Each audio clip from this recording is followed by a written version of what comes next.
These guys don't fuck around. Neither do I. Okay, welcome back, ladies and gentlemen, to another episode of Kings of Hell. And yes, we're gonna play Hell mode again, even though there's no reason to play it. Man. Oh, man. What's next in the store? Who else do I have to beat ass this time?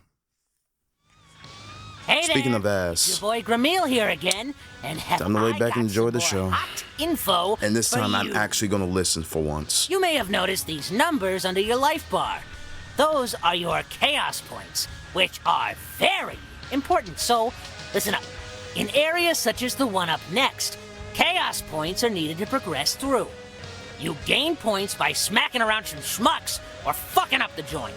The more chaos you cause, the more the Give 'em Hell bar in the center fills. Once it's overflowing from the destruction you caused, your mission is complete. And the Give 'em Hell bar is the total accumulation of the team's destruction. So don't be afraid to spread out and raise some hell. Oh yeah, and another thing. You see this crown icon up here? Those are your king tokens, which are awarded to the bad boy who caused the most chaos. Those who have the most king tokens at the end of the episode earn the title of King of Hell, making you the baddest motherfucker around. King tokens are handed out at the end of a major part of an episode, with the amount dependent on each competitor's chaos score. What? No posse? No problem. If you're feeling like a badass and tackling this alone, you can still snag the loot. But you reap in greater rewards if you compete with your friends. If you're the victor, that is. Chumps don't deserve jack. Now get out there and fuck shit up. Kamil, out. Thank you, Kamil. Thank you for that useful bits of information. I love that. All right, finally, we get to play the game. Nice. Not that bad, not that bad. No, I gotta admit, Lutin's not that bad. I know in the last episode that I say he's sucked dick for whatever reason, but in reality, in reality, it's not that bad. I like that little drill attack.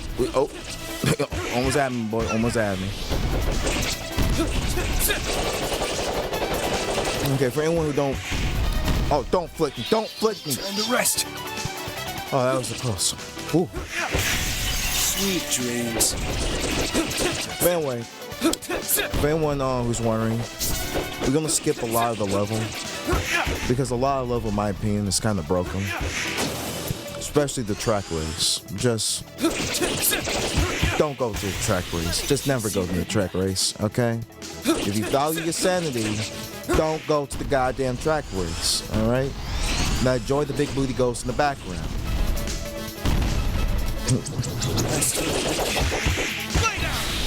Like, sometimes I got a question to the developer, like, what the fuck was going through? Like, thank you, but at the same time, what the fuck was going through your brain when you was making this game? Like, I both say I love you and say, huh? Well, why would you make this? And here. Night. It's crazy that Lutin reminds me so much of the Devil Hunter, right? Is that what he's supposed to be? The Devil Hunter?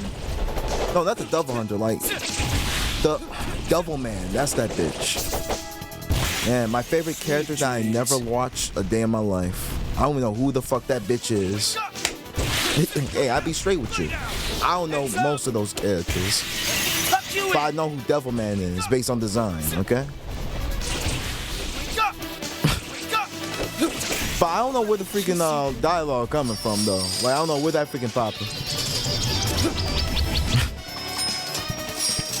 Man, those sucking, punching bitches. But anyway, yeah, you got like a time limit in this bitch too. I forgot to tell you that. Now each time we whip these guys' ass in a certain amount of time, you get like some extra coins that can help you beat the level quicker, which will help us never to go to that bitch ever in our existence if we don't fuck this up, okay? As long as we don't fuck this up, it's gonna be smooth sailing, okay? I'm starting to warm up. Speaking of smooth sailing, this is the least shittiest part of this game. Is these this level right here. Because every time we fly around here, when you run, you fly to the sky, bitch, and moves up your concentration and shit. But you know, skill. This is a skill issue level, not bullshit design level, okay? Oh my, you're done already. You understand when we play the devil and go to that track race? Because I know you question, like, why in the fuck would you don't want to go to the track race? Well, simple, dummy. I'd be here forever. And I'd be wasting my lifespan for nothing. So no, we ain't doing the track race, my boy. Or girl. Or both. Whatever, I don't care.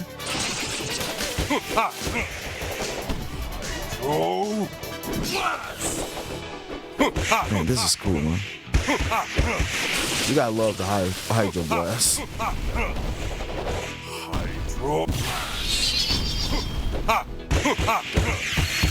Is this the best you've got? Interesting. Pretty much, yeah. You're beginning to disappoint. I barely remember any of your moves, Mel. Mel.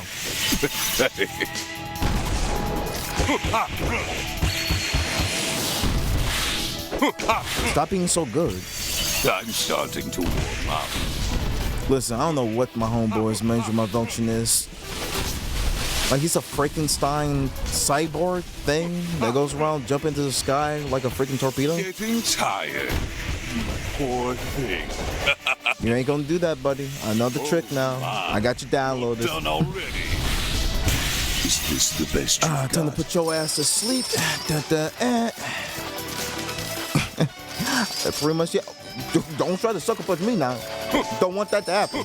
I don't mind wasting more.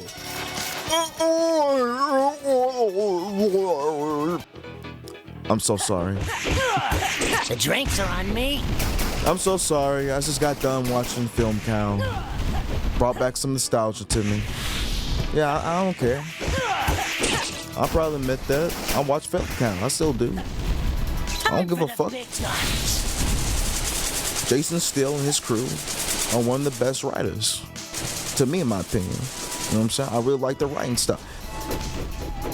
You're pissing me off. Okay, I gotta admit to you, even though I don't really have to, The drinks are on me. I actually do like Film Count's writing a lot. You know what I'm saying? Because you don't really actually see that anywhere else, to be honest. Even though you could say Film Count in some way or some form like, what, surreal? The drinks are on me. Will you call Film Count's animation surreal? I mean, most of the things is like really weird and out there, you know what I'm saying? Fucking waste of talent. But, you know, the reason why I say this, you know, ever since I got done watching Charlie the Unicorn, all-time fave, and fucking dick, all-time faves, mostly because I really like the music and the songs. Get lost. Not like I understand at all what the themes of the songs was about till now, because I was very young. Got introduced to Charlie the Unicorn when Film Con was, you know, getting started. Does anyone remember still the cloak? Anyone remember that shit back in the day? The cloak, that guy, the trench coat, you know what I'm saying? Who was hanging out with a headless celebrity. And only that, for some reason, was carrying around a double-edged axe. Like, for some odd reason, the son of a bitch was literally... Like, what was he doing? He was in a space for some reason. He was in space fighting up against somebody. And I don't even know who the hell they even were. They could be human. They could be anything by this point. That's when the animations back in the day was a little bit don't know what the fuck they was there. It looked like it was made in MS Paint or some shit like that. I'm assuming. But back to Charlie and Unicorn. You know, if anybody ever noticed that in Charlie and Unicorn, each one of the songs, how it relates to Charlie a lot. Like I never even thought about that as a kid. I don't even thought about it at all. Actually, what the songs could even be about. Like I just thought that was really catchy. That was really catchy, you know, musical numbers. And fuck you, gang. Just fuck you. Very catchy songs, you know, that I listen to from time to time. But it wasn't until you meet in the movie, yes, it's a movie with Charlie and Unicorn for people who don't know, that the drinks are on me. That the dolphin lady, whoever the hell that's supposed to be, song really clicked to me. You know, it really just snapped. And made me realize that maybe each one of these songs, yeah, I'm just gonna keep talking. Each one of these songs actually have some sort of actual meaning. I actually don't know what the fuck I'm even talking about.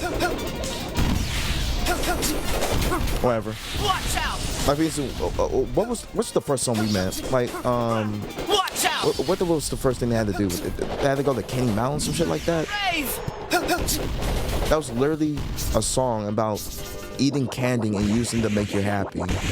Basically indulging yourself in sweets and something unhealthy. Pretty much each one of these songs is just completely unhealthy obsessions. Like the cat song is literally about a lonely person.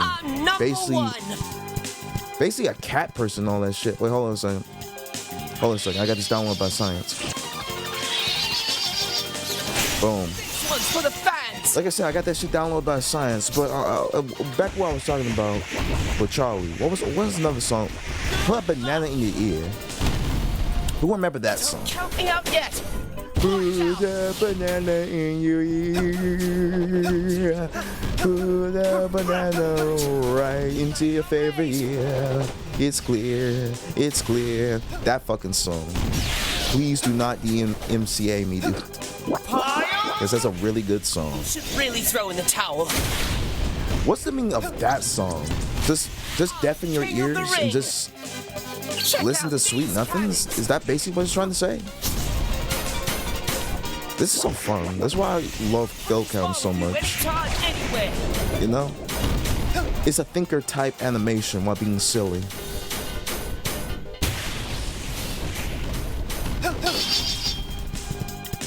Like for instance, who remember that freaking man, what's that TV show? Well, not TV show, another Phil Count episode, show about a cat and some sort of bird thing that carries the cat. Like it's a crippled cat. You know what I'm saying? We'll do this again sometime. So I'm thinking, like, what was it called? Jellystone Park? Check out these cannons. Yeah, the fall of Jellystone Park or some shit like that.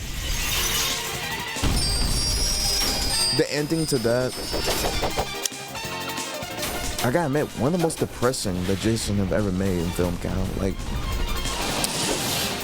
one of the most saddest. Like, what does it mean? Like, I'm really hesitant to even tell anybody about this because you gotta see this shit to believe it. You know, it's not something to just tell someone about. Watch out! It's experience.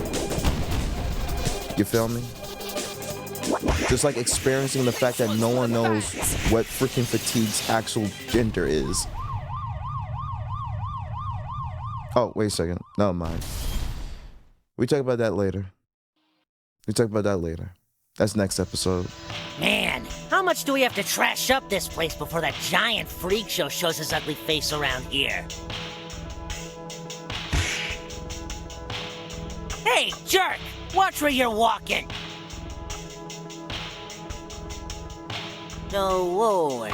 Hey, sorry. He doesn't about look that like he thing, wants some guy. money, dude. Maybe I can buy you a new one. Oh, shit. I hope you realize who you've just upset, Kamio. That's Judge Yama, Judge of Death over on the eastern side of hell. He has dominion over 5 different regions in the Eastern Hemisphere under his control, a feat worthy of a truly powerful demon. Oh, 5 different regions, huh? You don't say. Why's he here of all places instead of in one of his own joints? Vacation. It's quite drab having complete control over the same domain for such a long period of time, so new sights are always welcome. It appears you've spoiled his annual vacation trip to the western side of Hell, which is quite the costly mistake to make to an entity of his stature. Are these the ones you have taken under your wing, Mal? I expected better of you than to babysit a bunch of undisciplined brats, old friend. Maybe such a good judge of character such as yourself should pick on someone their own size, tourist? Ha ha ha! Under that refined exterior, you always were the fiery one, Mal. It's no matter. I will happily extinguish that flame of yours when I put you and your boys in your place, you arrogant serpent. Two big shot geezers fighting over little old me. On second thoughts, maybe this is the sort of trouble I wouldn't mind getting into.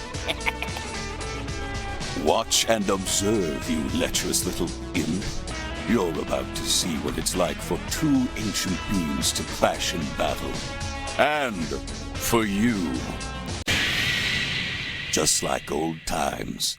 Don't disappoint me now, Judge. I could use the warm-up. I will warm you with the blanket of your own grave. Now die! Wow, they sound like great friends. You Oh, you sucker punching bitch. ridiculous! Oh, that's the name of the song. Cool.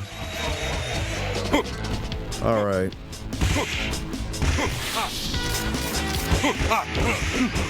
Man, Obliterate! I just... what the fuck? Naive and weak. I fucking hate this asshole. But back to Film Cow. Because I really do like their songs. Amongst everything, you know what I'm saying?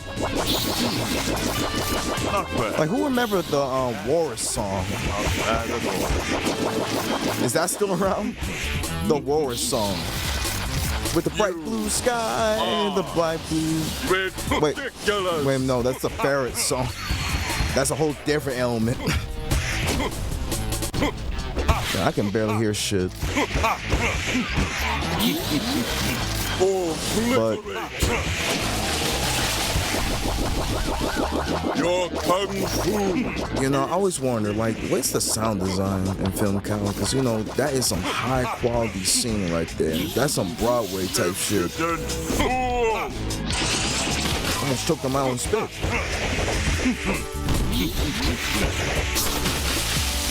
Man, what other movies have they been making? They've been making actual movies. Not. Yeah, that's not really impressive, brother. But anyway, back to what I was talking about. It's kind of shocking to this point that they actually are making like actual movies by this point. At first, they was just doing little shorts and shit like that. Nothing too big, nothing. Wait, hold up. Oh shit. That's right. Nothing too big, nothing too small. You know what I'm saying? Oh God. And now they're actually making big ass movies, big plays like that. Like, speaking about Charlie the Unicorn, they introduced 2 different characters, right? Nerwell, who you're gonna see in a later episode alluding to something crazy again, right? A hole. But I keep thinking, like, is that coat related to the cloak that was in space at one point that was trying to be a superhero by decapitating people and shit like that? Like, I can't be the only one who came up with that theory. It has to be. You cannot come up with an idea like that out idea like that out random, and it's like that. It has to be some relation to the cloak. You brat! Like I keep thinking, like, is this the same coat when they was? Oh wait a second. You delusional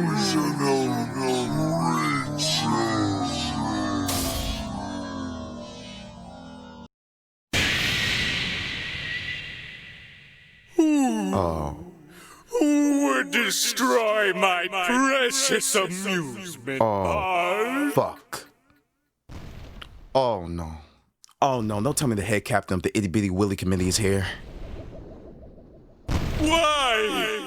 Why would anyone destroy my beautiful kingdom? Guys, this isn't looking so good.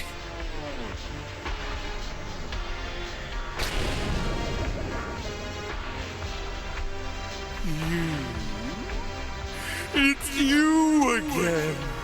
Why won't you leave me alone? We're here for your title. Surrender your title of Duke that rightfully belongs to us, and we can settle this peacefully. No! As royalty, it is my right to be entitled to the claim and rule whatever befalls my sights, and I will not surrender that right to anyone! No, look what you made me do! My precious, beautiful park! I won't let you get away with this! The only one here who's about to be knocked down a few pegs is you, Baal. You really are just some poser punk loser, sporting some fancy threads to hide how rotten to the core you truly are. Oh my goodness, I know he's not posing like he's in Vogue, about bitch. to end right here, Baal. It's time for you to open your eyes and Oh wake my up. god. Who the fuck do you think you are talking down to me? I'll fucking bury you! Alright. Where I found a stretch and my favorite boss by this point. Because I played this bitch so many fucking times. It's not over yet. Come on, bitch. Come on, been playing. Won't you die? Baal, I am fucking dead, you dip. You know what? Thank you. A lot of people will kill for a surface like this. Thank you, sir.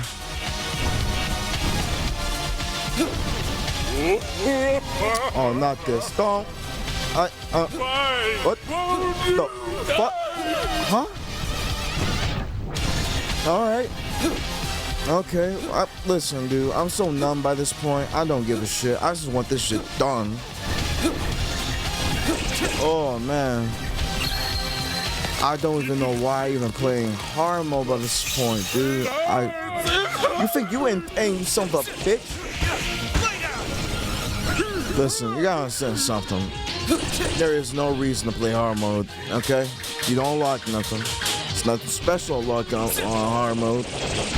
But why I'm playing hard mode? Why I'm playing that? Well, simple. I like hard games. I like a challenge. I like to feel alive, you know what I'm saying? And now I feel fucking numb right now. You know, I love this game, all my heart. Like, I really digging it. And plus, I gotta say something. That bitch is smoother than a Ken doll. What?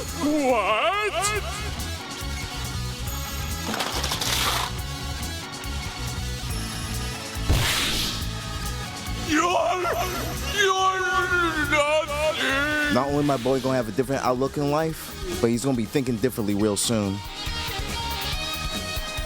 If I'm worthless, That makes you less than nothing, Baal.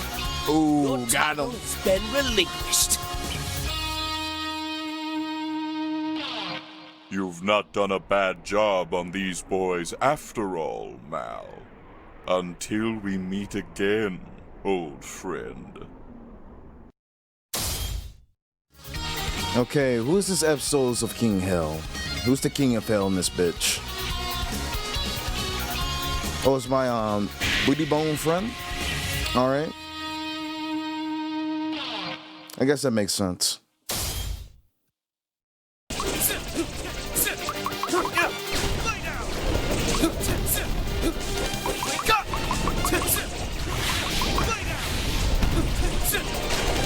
Heads up!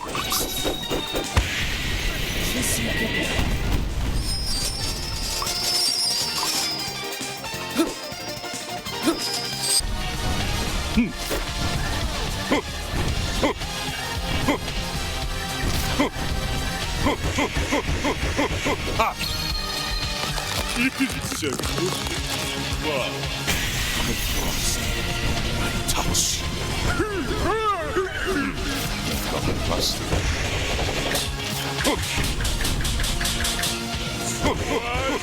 Like a bug. Why won't you die?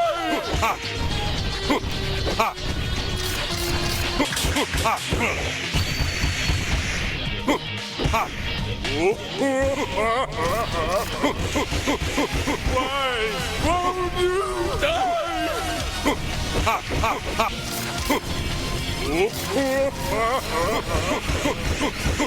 Why won't you die?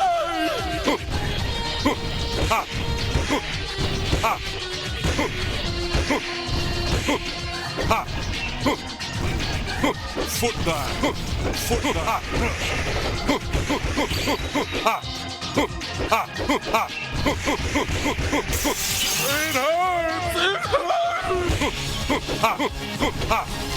It hurts. Why won't you die? Foot dive. Foot dive. Foot dive.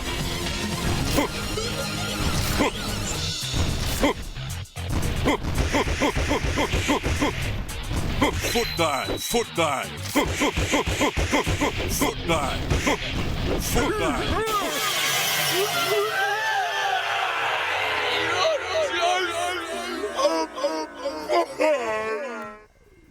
Okay, first up, Split plus Junior. Twin sons of the Barris, who are currently trained to be the successors of their father's role as the defenders of the kings of Hell's throne. The rest has been redacted for now. And to be honest, based on these designs, you can understand why they kind of opt for, well, no, instead of just telling you, let me show you what exactly Nabaris looks like. You want to see what Nabaris looks like? That's what the, well, hold on, wait a second. That's not Nabaris. That's Cerberus, you son of a bitch. But freaking Nabaris. But, you know, some say they're actually the same, but this is not Nabaris. Okay? That's a Greek form. We want to see what Nabaris and the wackadoo brains of the people in the Renaissance. So, check this shit out. Go figure, right? Now, 100% well down. Of course, that's going to be designed from some wackadoo crazy person from the Renaissance. So what we can get from this picture is Nabaris was first described, or at least allegedly described, what I'm seeing, as a person with 3 dog heads, a raven's body, and only that carries a fencing sword. So I'm wondering how much of the detail is going to be in the actual Nabaris, you know, the daddy, apparently. He's also the father of these two, which makes a lot of sense, I guess. Good thing they're not conjoined twins, or else this would be very weird and awkward. Bad dog with skull logos on it. You know what? If that's my jock strap,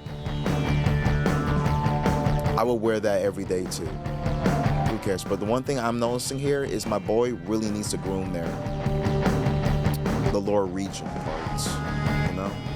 The bro over here is clean. This guy is very rugged. I'm seeing the hair all over the legs, the body, killer. Okay, up next is a fan fave. A lot of people will recognize this character, as in the person I whooped ass 20 times, or at least allege, from that little safe locklet. So, Magnus, with a hobby for restoring and maintaining motor vehicles, this new gen demon has even helped his fellow gang member Virtus maintain his vintage car. Magnus is an admirer of Mel's, with his admiration being sparked from a recent encounter that resulted with Magnus being suplexed under the sea serpent's well-chiseled body. So as you can see, that picture we saw last episode actually had more lore. So not only did that actually happen, Magnus literally did get his ass whooped for asking out, Mal. And it seems like he really liked it, Mal, and admired his work, I guess. I think he really liked the fact that he purified water and some shit like that. I don't know. I just find it cute. Look at that. Look at that. Looks what Mel is missing out. I guess we never gonna know what really went down unless they make like a comic, some shit like that. But look all that he missing out. We don't really know who he is as a person yet, but he looks like a cool dude. I like him. Okay, here comes another character that's a little bit shocking. We got Oribus. At least I'm pronouncing that correct. Apparently, Oribus is an older Gertunian demon, a rarity amongst his fellow gang members. Oribus feels in good company as their rebellious nature matches his. Far into the past, Oribus used to tempt people to be lazy and unconcerned in their worship of God, damning their souls to hell as people neglect their religious duties. Wow, God, that's a little bit extreme. You would think you'd be a little bit more understanding since, they didn't want to actually do that to begin with, but hey, why not? I'm just a mortal. Fuck me, right? Alright. But besides all that bullshittery, do you actually want to know what Oribus looks like? And once you know what he looks like, you can never undo it.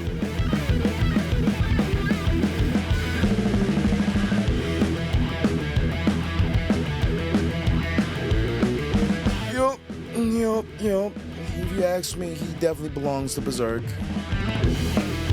I don't know what else he would belong into. He doesn't even match up with this game.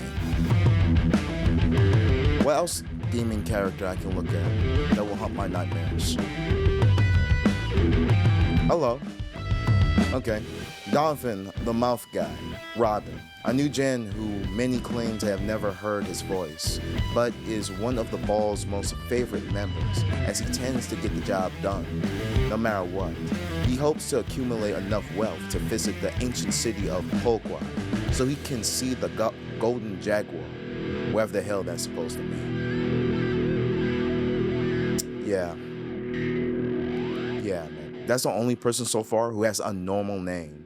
Now we have Magenta, who, to be honest, I definitely skipped because next up is Album, I guess.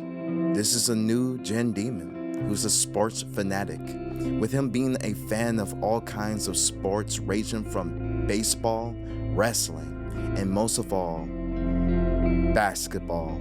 Since all demons are athletically superhuman, most professional sports fell to the wayside in favor of spectating combat, which is...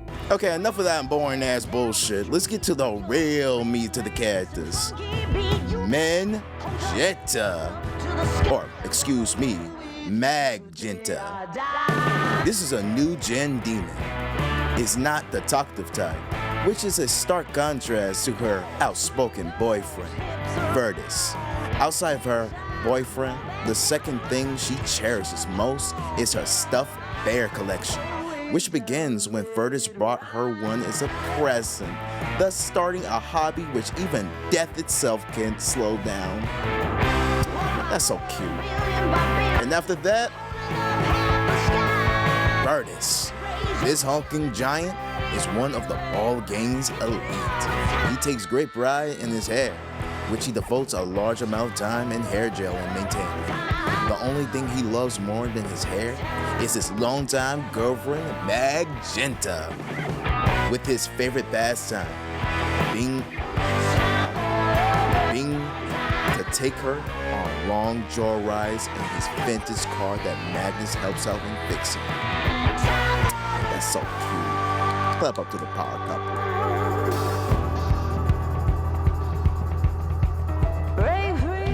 And what we got is Mercenary Burr, one of the legends and one of the first bosses we had to face before Baal. This Gothian demon takes on paid jobs to hunt down elusive targets, utilizing his immense speed to catch them.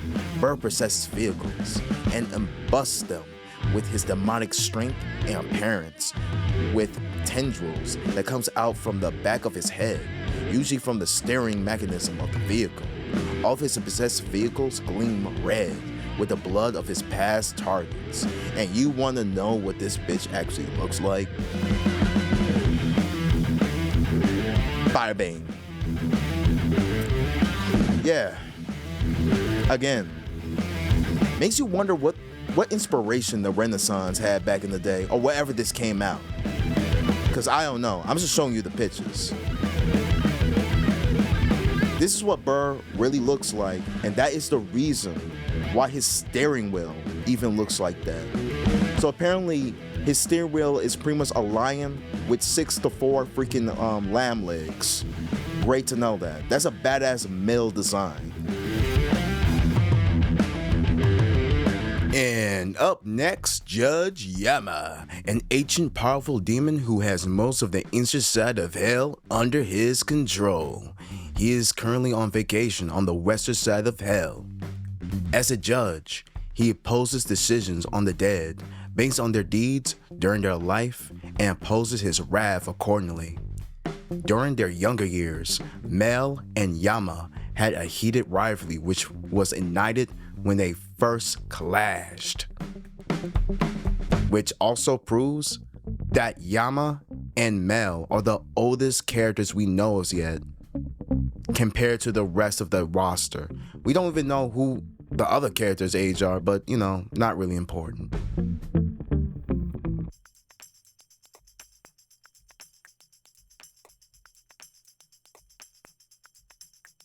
The third eye really reminds me of Chinese archetypes, especially the little currency on the side, you know what I'm saying? So Yama is pretty much fire to Mel's water, huh? That's cool. You always need the fire type. I'm really digging that freaking currency earring, dude. Do people really rock that? If so, you got some taste.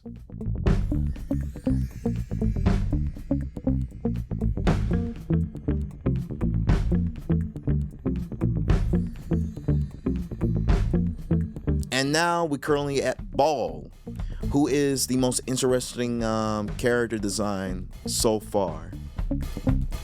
You will understand why he looks like that real soon. But first, let's read about this dude. Duke Baal, one of the Dukes of Hell. Baal draws in mostly young, inexperienced demons as they conflate his giant size with power. Despite being an older Gothian demon, Baal lacks any real combat skills, and his charisma is hurt by his small temperament. When these two traits are combined with his size, however, he is a walking, natural, goddamn disaster, bitch. Watch your back. And you want to see what this motherfucker actually looks like? Hold on for a second. Check this out. Bing, bong, and there you go. We've been seeing like a stark theme around these character designs, right? So it seems the developers only had like what, maybe 2, maybe 3 choices they can choose. Because what I'm seeing here, all I'm seeing is just a human and a cat. And we see him on the sidelines.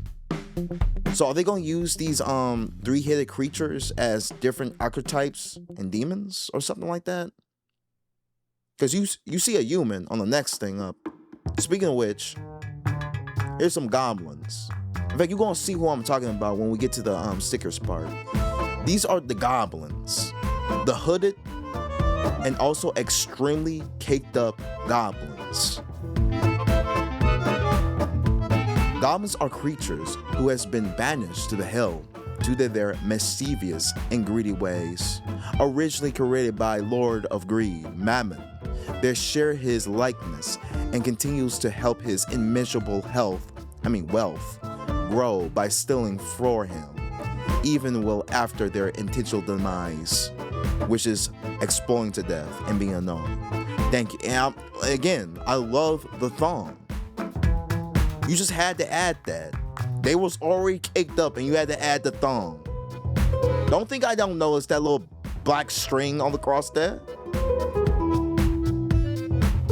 So Mammon is so selfish. He could not supply these clones with at least some pants to compensate for that booty. They need booty bras too.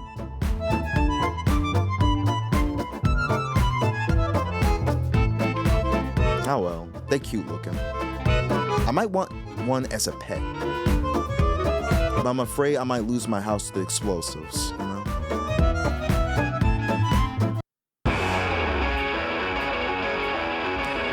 All right, and this is where we probably gonna be no longer around on YouTube. So this is Lex, a former cop, corrupted cop, who gets a kick out of abusing his power.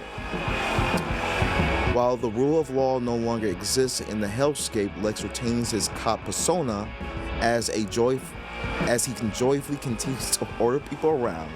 He is usually seen with his partner in crime, Willy, whom he regards as his favorite of his fellow creepy gang members, while also posing like he belongs in the JoJo episode. You can't convince me not. Is that or is that not a person who belongs in the world of Bizarre JoJo? JoJo's Bizarre Adventure, okay? Look at him. He got the pose.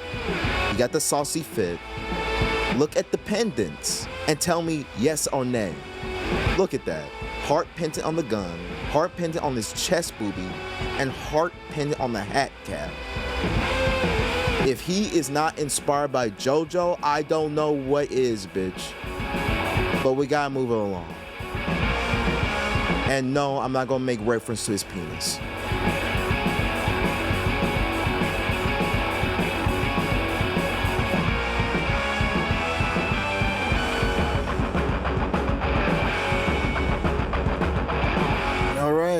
And somehow it's not all any different. Okay.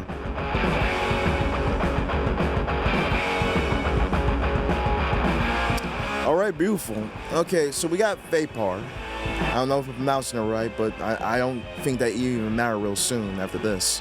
During the 19th century, this aquatic Gortinian demon used to guide armored warships filled with ammunition safely across the sea line, while also having the ability to make sea travel dangerous by conjuring up rough waves and storms? Okay.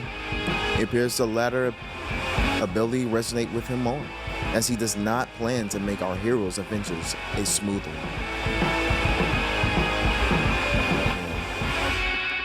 I'm seeing a lot of inspiration from JoJo.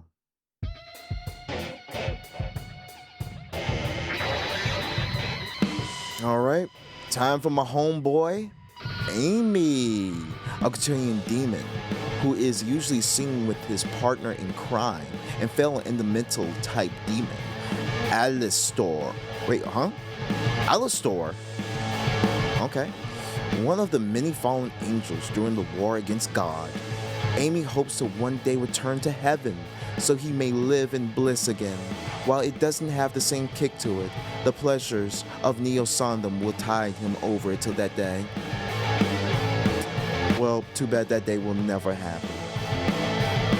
Something wrong with my boy God. Anyway, and this is one of the angels that fought for God. And he's trapped in this situation. So that's never gonna happen, buddy. You better just lose hope to that. And we got my most sussy boy, even more sussier than Efner. So apparently we have a character with the same spelt name as another character that also delegates with electronics, or at least some level of appliances. But let's read about this character. An ancient avenging demon who is, okay, so this is an ancient demon currently enjoying the pleasurements of working under Asmodeus with his close friend and fellow elemental type demon, Amy. He was known to possess people by utilizing electricity in their brains to assume control of them. As technology advanced, however, he began to favor possessing electronic appliances, such as a TV, to torment mortals.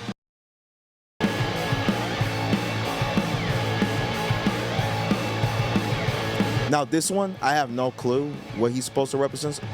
They don't even reference this dude as anything. Just a demon. So I guess it's just a regular dude.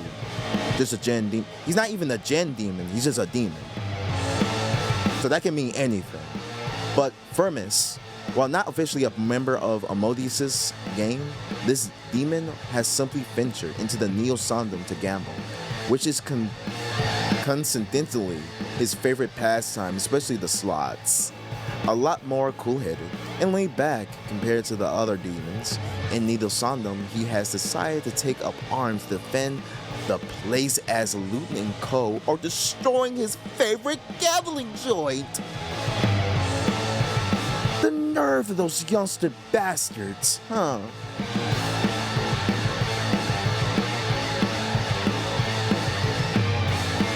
Nice booty, bra. I like the fact that most of these monsters just have the option to wear pants, right? Or at least it's required, but not required at the same time. And now, the biggest of them all, one of the baddies, one of the workers to Asmodeus, Executive Mammon. My apologies, my boy. Executive Mammon, the king of goblins and cake. You can also say the Lord of Greed. Mammon sends out his self-created goblin army to increase his money hoard. Mammon and Seth have a mutual interest in making the world worse off, which has cemented a close friendship between them. However, there is one other entity who the Goblin King has the highest regard for. And we're probably gonna see them in the sticker section. But you wanna know what this bitch looks like? Again, it's gonna shock you. Yeah, he's a giant human dude on the other side, by the way. The right side. That's what Mammon looks like, or at least the picture I can find of Mammon, okay? But besides that, let me read you something from Matthew a little bit. Lay not up for yourself treasure upon earth, where moth and rust doth corrupt, and where thieves break through and steal. But lay up for yourself treasures in heaven, where neither moth nor rust doth corrupt, and where thieves do not break through nor steal. For where your treasure is, there your heart be also. No man can serve two masters, for either he will hate the one and love the other, or else he will hold to the one and despise the other. Ye cannot serve God and Mammon. Written by Matthew in some random ass words and letters. I have no clue what that means. I don't read, too much of the Bible, if ever. But at the end of the day, I always say there's lessons to everything. And to be honest, I can't wait to see what you can come up with that in the comments. But in reality, it does give us a little insight to who exactly is Mammon and why he looks like that. At least to me. But we gotta keep on moving. And no, we're not doing Seth. because I couldn't find anything on Seth. And his information is not that interesting. So we're going to save him in the next episode.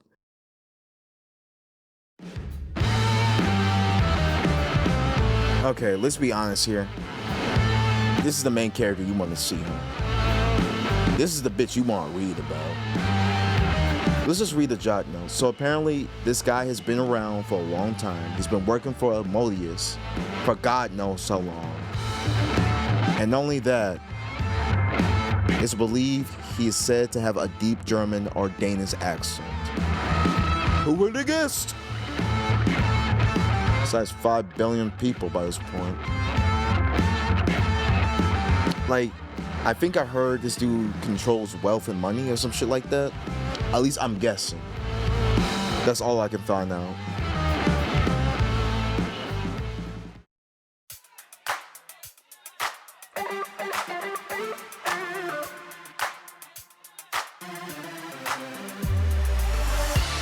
And last but not least, Duke Asmodeus, Lord of Lust and Master of the Neo-Sodom.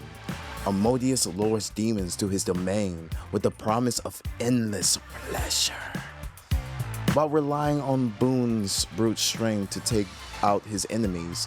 Asmodeus also can fend for himself by using his powers of seduction to erect. Okay, who fucking came up with that word? That's too much of a clean choice word. The Ballines just use it right here, especially to a character like this. Whew. Okay. Erect his nails, hells, and even the goddamn environment. Wow, nobody can resist this son of a bitch. Itself into deadly spikes. Saucy. Man, what can I not say about this character? Like, at first I thought it was just a sticker, and then now we just all of a sudden know that there's actually a model in place for this character, which means that silhouette that I saw on the end there means in some way we going to have to clap my boy. And it's probably gonna break my heart and probably gonna be the deciding factor whether I'm playing this game in the future. Because let's look at that design. It's just so clean. It's just so sassy. The belt buckle, overdoing it, but just fits. All to look like this. What the fuck? Yeah, that woke you up, didn't it? I didn't even borderline gave you sons of bitches even a heads up. But that's kind of the thing with the character, right? Okay, alright. I think I'm starting to understand the character design and the choices that they made. So with Asmodeus, he's pretty much basically just the design of the cow mixed with the goat. And I think that's pretty much it. That's all they took in. So I don't know what exactly they're gonna do. I also starting to see like the trident crown. And I'm wondering if that's gonna be like a weapon type that they're gonna use in the future, right? Because we're gonna meet this son of a bitch in the 3rd episode. Now I have no clue how that's gonna go down. Let alone the true relationship that's going to happen between what's that guy named? Burn?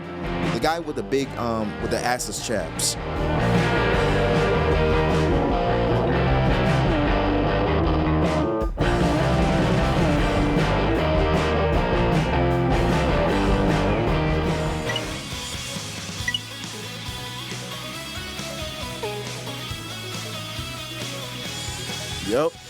Yep, that's 100% me.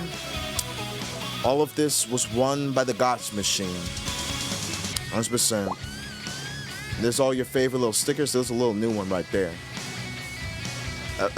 Including the little caked up goblins. Don't forget about them. They're very important to this roster. Very important. But, you know, we already got everything from those. You already saw them last episode, except for that Yama demon right there. These are some really cool stickers. At first, I thought that was a balls, bitch. The black silhouette did not complement with that black thong. Let's just say that. All right.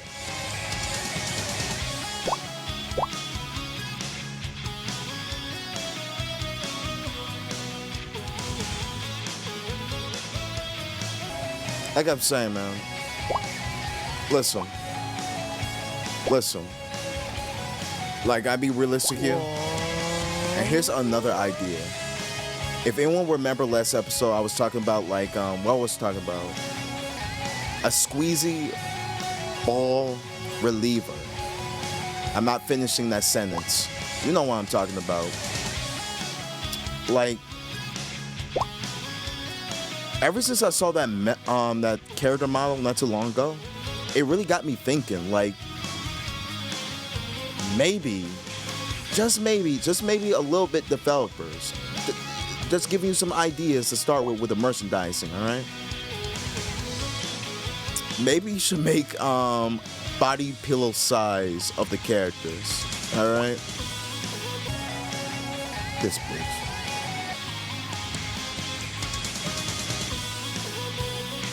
You know what?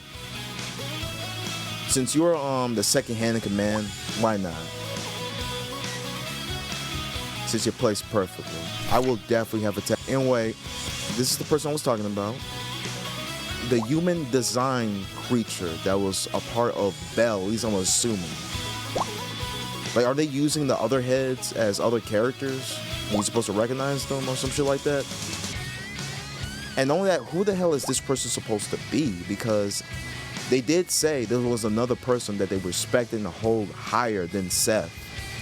And Seth, well, hello, Grimly, with those detailed little wrinkles and shit. Wow.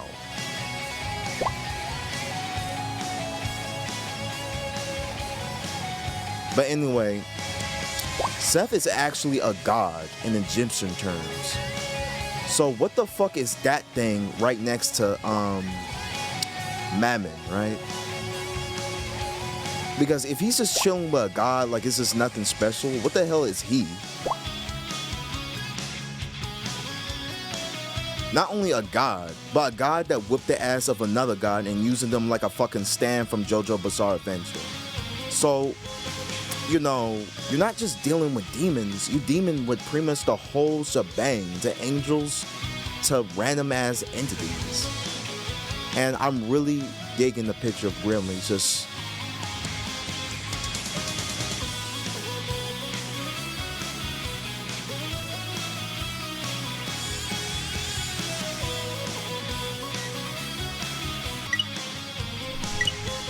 well, that's everything. I'll show you the collectibles, the what else? Stickers, the character designs, especially Amolia's character design. I will never forget that. Ooh, that'll help my nightmares. But to be honest, none of this would have happened if it wasn't for the comic section, and especially a person down there that gave me about 5 to 10 page essay about each one of the characters. You know, it motivated me to do some research about each one of the characters. And, you know, what exactly was the inspiration that led to their design choices? What did they choose to keep and what they choose to leave out in order to make what we, well, in my opinion, better designed characters? Because back in the day, the Renaissance or wherever the fuck these freaking things came from, they just mixing freaking animals all over the place. People in the Renaissance got nothing better to do back in the day. But anyway, it doesn't matter. Thank you so much, the people in the comment section. I'd be nothing without you. And also, if you want to play the game yourself, well, links down in the description. That's why it's down in the description, so you can play the games yourself. You know, this is not really so much a review type channel. It's just to play out some games that you may not even notice. Because, you know, people do put... Hold up, losing my breath. People do put their hearts and souls into this, you know? You know, that's why I even show the freaking sticker sections and shit like that. Because, you know, these artists do work.